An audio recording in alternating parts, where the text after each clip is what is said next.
Donkey है वो decide नहीं कर पाता कि इधर जाए या इधर जाए, और वो वहीं फ्रीज हो जाता है, वहीं खड़ा रह जाता है and he dies.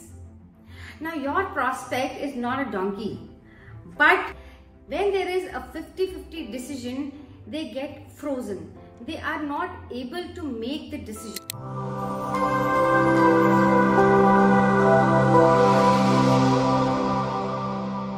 Have you ever felt that एक सेल्स पिच जो परफेक्ट जा रही थी, आपने रैपो बिल्ड कर लिया, ऑब्जेक्शंस हैंडल कर लिए, the client was nodding, even smiling, and then suddenly he gets up and says, let me think about it. इस एक फ्रेज ने इतनी डील्स खराब की है जितनी कि एक खराब पिच भी नहीं कर सकती.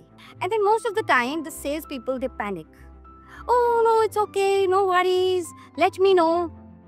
And then they never hear from the prospect again. Let me tell you, there's a better way. In this video, I'm going to break down. I'm going to tell you why a person says, let me think. What goes on in the background, what to do, what not to do, and how to save the deal without sounding desperate.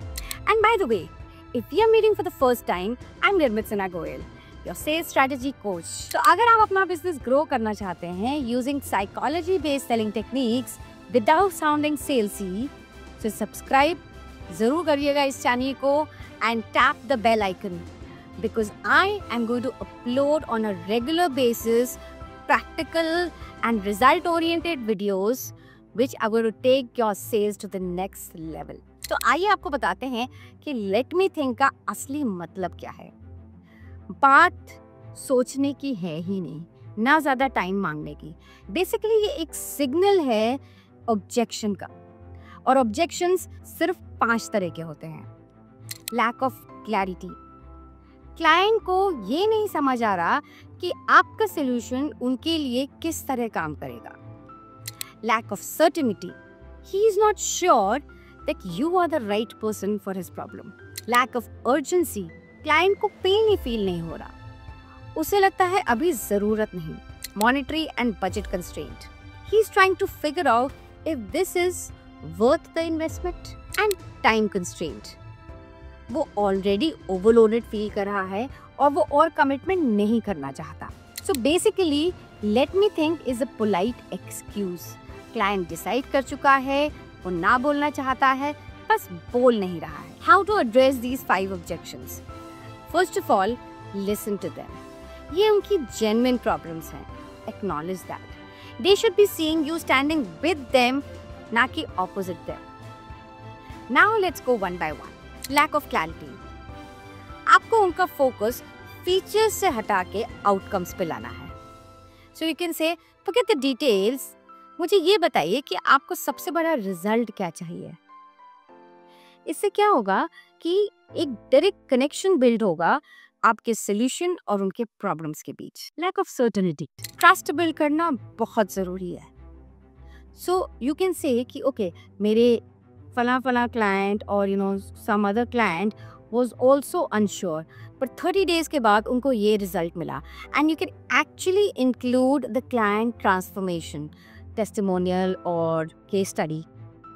इससे क्या होगा कि उनकी जो decision making है उसमें बहुत help मिल जाएगी उनको, क्योंकि ये एक प्रूफ की तरह होगा कि your system works. Lack of urgency, यहाँ उनको डिले का कॉस्ट समझाना है, the opportunity cost of not taking action. You can say something like this, that अगर आप 6 महीने वेट करते हैं तो आपको क्या नुकसान होगा. Waiting is never free.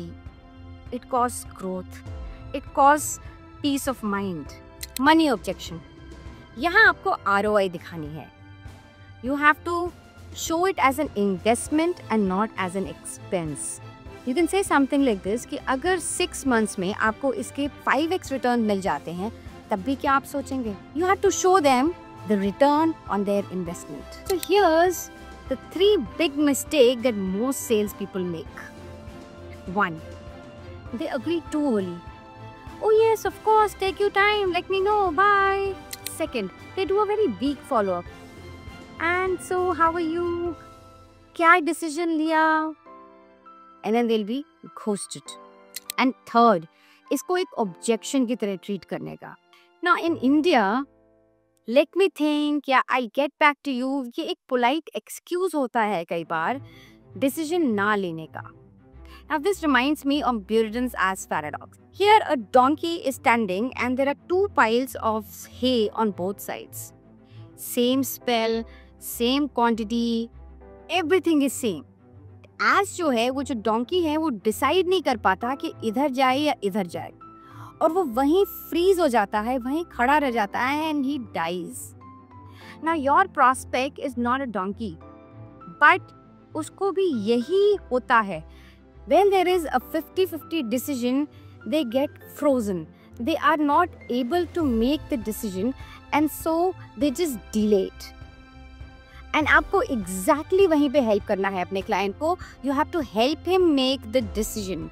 They don't need more time. They need more clarity. So instead of pushing them, shift the energy towards guidance.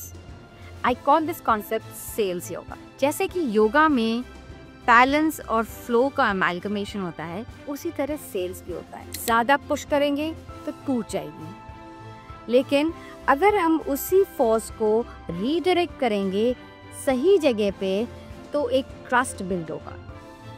So next time when you hear this phrase, let me think about it, you know what to do. और अगर आपको अपनी sales conversations को से convergence में बनाना है तो join the program Sell More with Stories. The link is in the description. See you inside.